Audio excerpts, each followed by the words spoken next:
ಅಧ್ಯಕ್ಷರು ಹಾಗೂ ಪದಾಧಿಕಾರಿಗಳ ವತಿಯಿಂದ ನಮ್ಮೆಲ್ಲ ಗುರುವಿನಿಂದ ವತಿಯಿಂದ ಹಾಗೂ ನಮ್ಮೆಲ್ಲ ಬುದ್ಧಿ ಮಕ್ಕಳ ವತಿಯಿಂದ ಅವರನ್ನು ಸಹಿತ ಈ ಕಾರ್ಯಕ್ರಮಕ್ಕೆ ಹೃತ್ಪೂರ್ವಕವಾಗಿ ಸ್ವಾಗತವನ್ನು ಬಯಸ್ತಾ ಇದ್ದೇನೆ.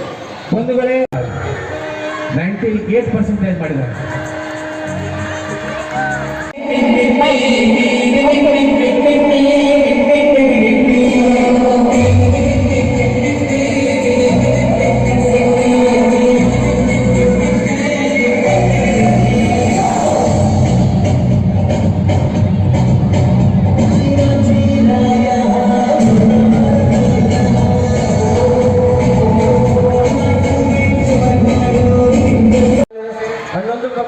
ಒಬ್ಬರು ಶಿಕ್ಷಕರಿಂದ ಪ್ರಾರಂಭದ ಶಾಲೆ ಇವತ್ತು ಸುಮಾರು 450ಕ್ಕಿಂತ ಹೆಚ್ಚು ಮಕ್ಕಳು ಈಗಿನ ಇಂಗ್ಲಿಷ್ ಮಾಧ್ಯಮದ ಅವಳಿಯಲ್ಲೂ ಸಹಿತ ನಮ್ಮ ಕನ್ನಡ ಮಾಧ್ಯಮಕ್ಕೆ 450ಕ್ಕಿಂತ ಹೆಚ್ಚು ಮಕ್ಕಳು ವಿದ್ಯಾಭ್ಯಾಸ ಮಾಡುತ್ತಿದ್ದಾರೆ.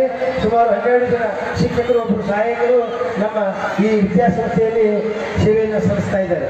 ಈ ವರ್ಷದ ಕ್ರೀಡಾಕೂಟ, ಪ್ರತಿಭಾ ಕಾರಂಜಿ ಹಾಗೂ ಇನ್ಫೈಡ್ ಅವಾರ್ಡ್ ಈ ಎಲ್ಲ ಒಂದು ಸ್ಪರ್ಧೆಗಳಲ್ಲಿ ನಮ್ಮ ವಿದ್ಯಾರ್ಥಿಗಳು ತಾಲೂಕಾ ಹಾಗೂ ಜಿಲ್ಲಾ ಮಟ್ಟದಲ್ಲಿ ಪ್ರಥಮ ಸ್ಥಾನವನ್ನು ಪಡೆದಿರ್ತಕ್ಕಂಥದ್ದು ಹೆಮ್ಮೆಯ ವಿಷಯ. ಅದರ ಜೊತೆ ಈ ಒಂದು ಸಾಂಸ್ಕೃತಿಕ ಕಾರ್ಯಕ್ರಮ ಸುಮಾರು 15 ದಿನಗಳವರೆಗೆ ಈ ಒಂದು ಸಾಂಸ್ಕೃತಿಕ ಕಾರ್ಯಕ್ರಮಗಳ ಚಟುವಟಿಕೆಗಳು, ನೃತ್ಯವನ್ನು ಕಲಿಸ್ತಕ್ಕಂಥ ನಮ್ಮ ಶಿಕ್ಷಕರು ಪ್ರತಿ ದಿವಸ 6 ಅವಧಿಗಳಲ್ಲಿ ಒಂದು ಅವಧಿಯನ್ನು ಮಾತ್ರ ಅವರಿಗೆ ತರಬೇತಿಯನ್ನು ಕೊಡ್ತಿದ್ರು, ನೃತ್ಯದ ತರಬೇತಿಯನ್ನು. ಉಳಿದು 5 ಅವಧಿ ಬೋಧನೆ ಮಾಡ್ತಿದ್ರು. ಅದರ ಜೊತೆ ದೈಹಿಕ ಶಿಕ್ಷಕರು ಪೂರ್ಣವಾಗಿ ಆ ನೃತ್ಯದ ಎಲ್ಲ ಸಂಪೂರ್ಣ ಜವಾಬ್ದಾರಿಯನ್ನು ಹೊತ್ತಿದ್ರು. ಎಲ್ಲ ನಮ್ಮ ಶಾಲೆಯ 29ನೇ ವಾರ್ಷಿಕೋತ್ಸವ ಸಮಾರಂಭ ಉದ್ಘಾಟಿಸಲು ನನಗೆ ತುಂಬ ಸಂತೋಷವಾಗುತ್ತದೆ. ಇದು ಕೇವಲ ಒಂದು ಸಂಭ್ರಮವಲ್ಲ, ಬದಲಾಗಿ ಕಳೆದ 1 ವರ್ಷದಲ್ಲಿ ನಮ್ಮ ವಿದ್ಯಾರ್ಥಿಗಳು ಶಿಕ್ಷಣ ಮತ್ತು ಪಠ್ಯೇತರ ಚಟುವಟಿಕೆಗಳ ತೋರಿದ ಸಾಧನೆಗಳು ಸಂಭ್ರಮಿಸುವ ದಿನವಾಗಿದೆ.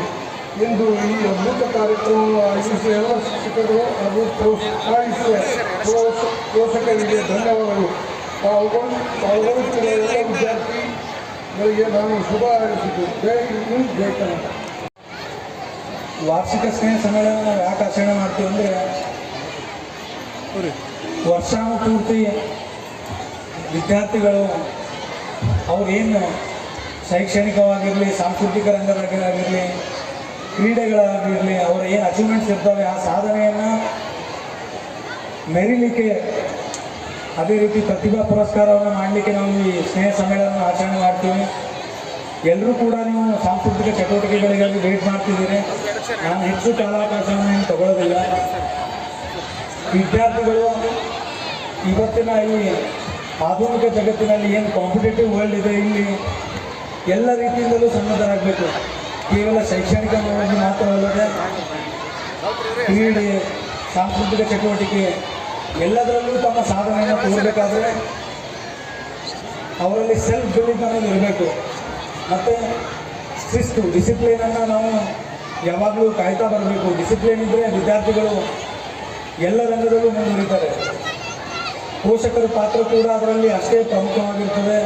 ಪೋಷಕರು ತಮ್ಮ ಮಕ್ಕಳನ್ನು ಒಂದು ಪ್ರೆಷರೈಸ್ ಮಾಡಿ ಬರೀ ಒಂದು ರಂಗದಲ್ಲಿ ಅವರನ್ನು ಶಿಕ್ಷಣದ ಒಬ್ಬ ಮುದ್ದು ವಿದ್ಯಾರ್ಥಿಗೆ ನಮ್ಮ ಸ್ಕೂಲ್ನಲ್ಲಿ ಒಬ್ಬ ಒಳ್ಳೆಯ ವಿದ್ಯಾರ್ಥಿ ಅನ್ನುವಂಥ ಒಂದು ವಿಚಾರವನ್ನು ಇಟ್ಟುಕೊಂಡು ಇವತ್ತು ಶಾಲೆಯಿಂದ ಸನ್ಮಾನವನ್ನು ಮಾಡಿದರು.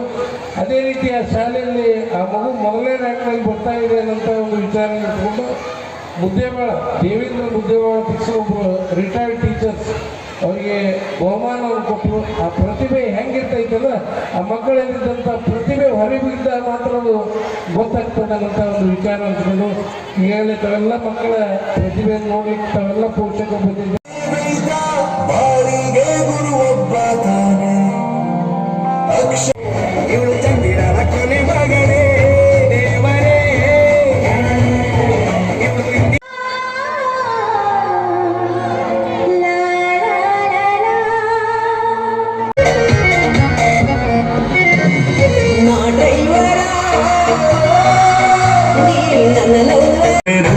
ನನ್ನಾಳೆ ನಾನು ಕಂಕಿನಲ್ಲೂ ಅಂದ ಕಂಡೆನು, ನಿನ್ನಾಳೆ ನಾನು ಬೆಂಕಿಯಲ್ಲೂ ಲಿಂಗಾಂಗ ಯೋಗದ ಈ ವಚನದಲ್ಲಿ ಪರಮಾತ್ಮನ ಪೂಜಾ ವಿಧಾನವನ್ನ ವಿವರಿಸುತ್ತಿದ್ದಾರೆ.